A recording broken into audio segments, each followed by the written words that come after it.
வணக்கம். இது தெரிஞ்ச அரசியலாக கூட இருக்கலாம், தெரியாத அரசியலாக கூட இருக்கலாம்.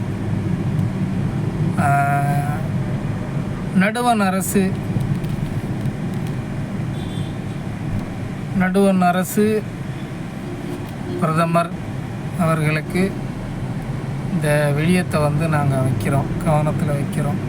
இப்போ இந்த ரோடு, இப்போ இந்த வாகனம் போகுது. மக்களாகிய நாங்கள், அடித்தட்டு மக்கள், ஒரு லோனை போட்டு ஒரு வாகனத்தை வாங்கி அந்த வாகனத்துக்கு வரி கட்டி, நடுவண் அரசுக்கும் நாங்கள் வரி கட்டுறோம், இந்த தமிழ்நாட்டுக்கும் நாங்கள் வரி கட்டுறோம். இப்போ இந்த சாலையில் போகுது இந்த வாகனம், சுங்க வரியும் கட்டுறோம். அப்போது இந்த அரசியல் என்ற போர்வையில்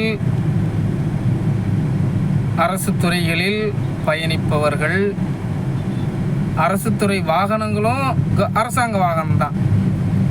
தமிழ்நாடு அரசு, நடுவண் அரசு,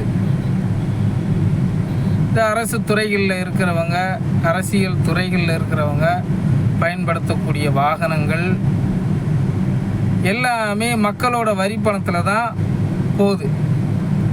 இப்போ ஒரு டோல்கேட்டில் வண்டி போகுது. நாங்கள் இப்போ இந்த மாதிரி டிராஃபிக்கில் வாகன நெரிசலில் இப்போ இந்த வாகனம் போகுதுன்னு வச்சிங்களேன். இப்போ அவங்க வண்டி வந்துச்சுன்னா நிற்கவே நிற்காது, ஜொங்கின்னு ஆறுன்னு காதை கிழிக்கிற மாதிரி ஆறுனை வச்சு அடிச்சுக்கிட்டு போவாங்க. இதே நாங்கள் வச்சுருந்தோம்னா, அதே அந்த ஒலி எழுப்புகிற அந்த சத்தத்தை வச்சுருந்தோம்னா போலீஸ்காரங்க கேஸ் போடுறாங்க.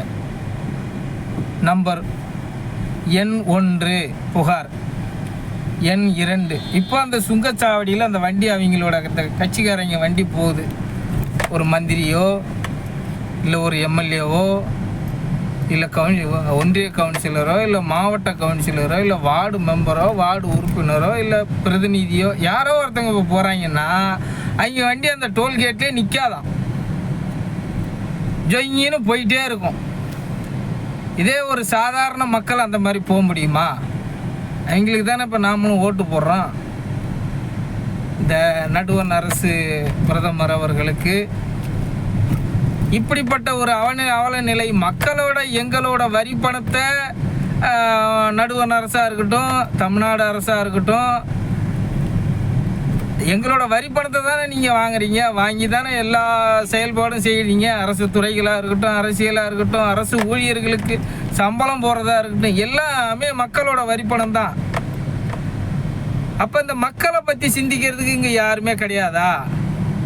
அப்போ எல்லாமே ஒரு வேஷமா, எல்லாமே ஒரு போர்வையா, எல்லாமே ஒரு மாயையா, மாயமா, மாய பிம்பமா, இந்தியா என்கின்ற மாய பிம்பமா? அப்போ உள்ளார எல்லாமே வேஷமா?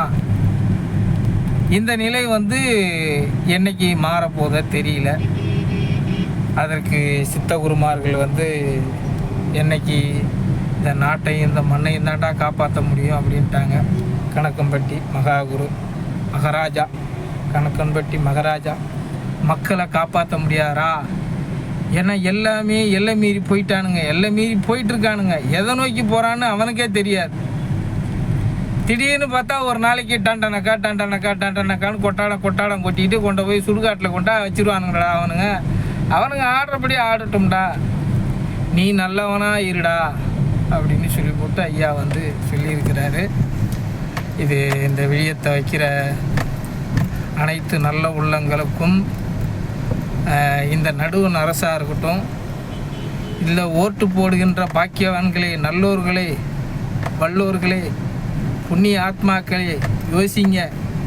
உங்களுடைய வரி பணம் எந்த அளவுக்கு வீணாக போகுதுன்னு பாருங்கள். நம்மளை ஓசின்னு திட்டானுவோம், ஆனால் இவங்க போகிறது எல்லாமே நம்மளுடைய வரி பணம் தான்.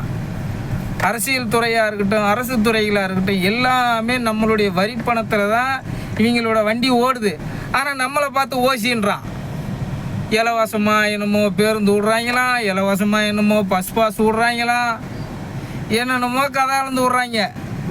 எல்லாம் நம்மளோட வரி பணத்தை எடுத்துக்கிட்டு திருப்பி நம்மளுக்கே கொடுக்குறாங்க, அவ்வளோதான். அங்கே பேர் என்ன? அரசியல், தமிழ்நாடு அரசியல், தமிழ்நாடு அரசுன்ற போர்வையில். ஐயோ, குருநாதா தெய்வமே இந்த நாட்டையும் இந்த மக்களையும் காப்பாற்று சாமி.